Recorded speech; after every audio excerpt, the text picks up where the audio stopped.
పెద్దల సభకు సంబంధించి టీడీపీ తరపున ముగ్గురు అభ్యర్థుల ఎంపికలో మరోసారి చంద్రబాబు తన ప్రత్యేకతను చాటుకున్నారు. ఇక విధేయతకే పట్టం కట్టారు. సానా సతీష్ కు రెండవసారి అవకాశం ఇవ్వడం ద్వారా సముచిత నిర్ణయం తీసుకున్నారు.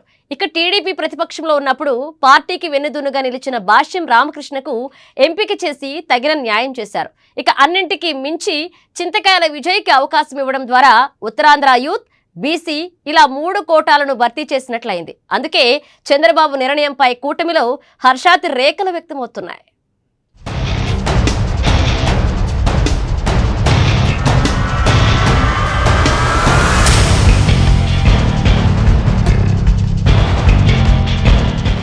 రాజ్యసభకు ప్రాతినిధ్యం అంటే మాటలు కాదు, దేశంలోనే అత్యున్నతమైన చట్టసభ రాజ్యసభ. అందుకే దీన్ని పెద్దల సభ కూడా అంటారు. అలాంటి రాజ్యసభకు పార్టీ తరపున అభ్యర్థులను ఎంపిక చేయడంలో ఈసారి చంద్రబాబు పక్కా ఎక్సర్సైజ్ చేశారు. చంద్రబాబు, లోకేష్ కలిసి అన్ని కోణాల్లోనూ ఆలోచించి ద బెస్ట్ నిర్ణయం తీసుకున్నారన్న చర్చ జరుగుతుంది. ఎందుకంటే ఈసారి ఎంపిక చేసిన ముగ్గురు అభ్యర్థులు అన్ని విధాల అర్హులే, పార్టీ కోసం కష్టపడిన వాళ్లే. ఈ ముగ్గురు రికమెండేషన్ కోటాలో కాకుండా పార్టీ పట్ల విధేయతను చాటుకుని మరీ పెద్దల సభకు అవకాశాన్ని దక్కించుకున్నారు.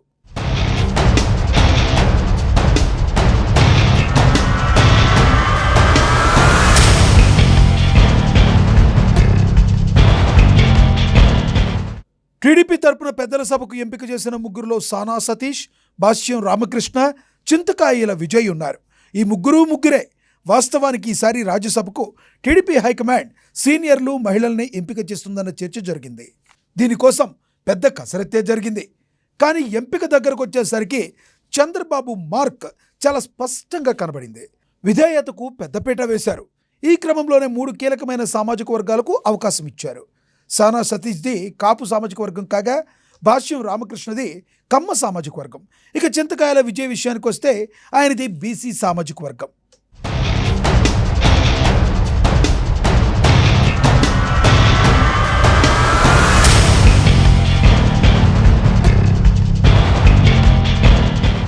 మొదటగా సానా సతీష్ విషయానికి వస్తే సానా సతీష్కు రాజ్యసభ బెర్త్ దక్కడం ఇది రెండోసారి. మొదటి టర్మ్లో ఆయన ఎక్కువ కాలం పదవిలో కొనసాగే అవకాశం దక్కలేదు. అందుకే ఆయనకు మరోసారి అవకాశం ఇవ్వడం ద్వారా చంద్రబాబు ఆయనకు తగిన న్యాయం చేశారన్న వాదన వినబడుతుంది. పార్టీకి మొదటి నుంచి కట్టుబడి పనిచేస్తున్న సతీష్కు అవకాశం ఇవ్వడం అన్ని విధాల సముచితం అన్న చర్చ జరుగుతుంది. ఆయన విషయంలో చంద్రబాబు సరైన నిర్ణయమే తీసుకున్నారని క్యాడర్ చెప్తున్నారు.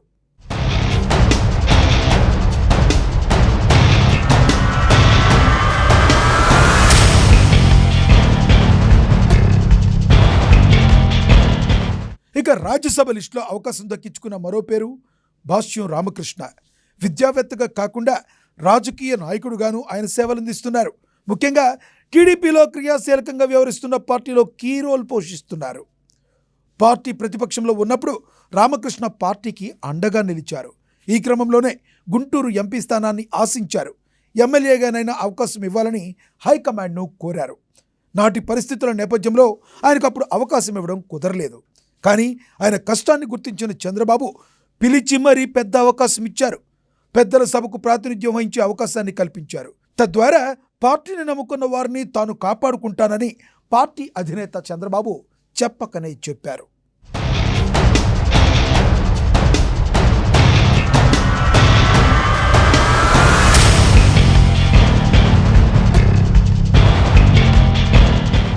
టీడీపీ తరపున పెద్దల సభకు ఎంపిక చేసిన 3వ నేత పేరు చింతకాయల విజయ్. వాస్తవానికి తొలి 2 పేర్ల విషయంలో అంత సమయం ఏమీ పట్టలేదు. కానీ ఈ 3వ సీటు విషయంలో చంద్రబాబు ఎంతో హోంవర్క్ చేశారు. ఒక దశలో వర్ల రామయ్య పేరుపై ఎక్కువ చర్చ జరిగింది. ఆయన ఎస్సీ కావడంతో అవకాశం ఖాయం అని అందరూ అనుకున్నారు. కానీ పార్టీ భవిష్యత్తు దృష్ట్యా చింతకాయల విజయ్ వైపు హైకమాండ్ మొగ్గు చూపింది.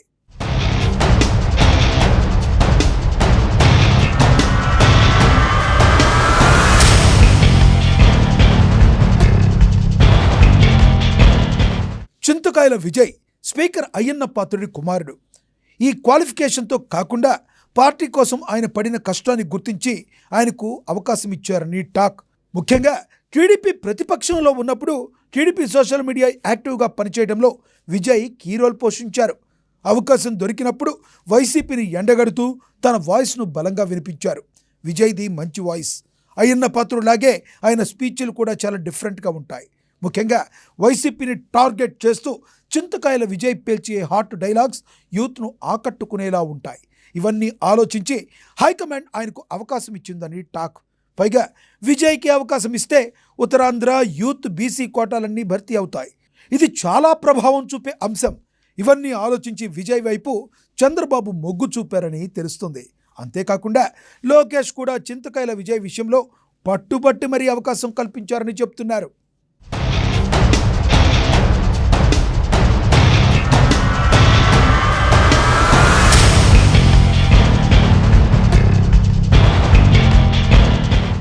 చింతకాయల విజయ్కి పెద్దల సభకు అవకాశం ఇవ్వడం అంటే ఇది ఆయనకు పెద్ద ప్రమోషన్.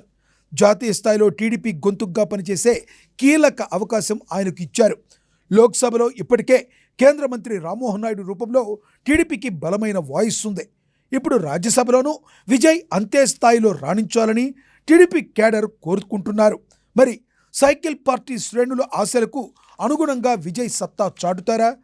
రామ్మోహన్ స్థాయిలో టీడీపీ వాయిస్ను బలంగా వినిపిస్తారా? పార్టీ ఇచ్చిన గొప్ప అవకాశాన్ని ఆయన ఎలా సద్వినియోగం చేసుకుంటారన్నది వేచి చూడాలి.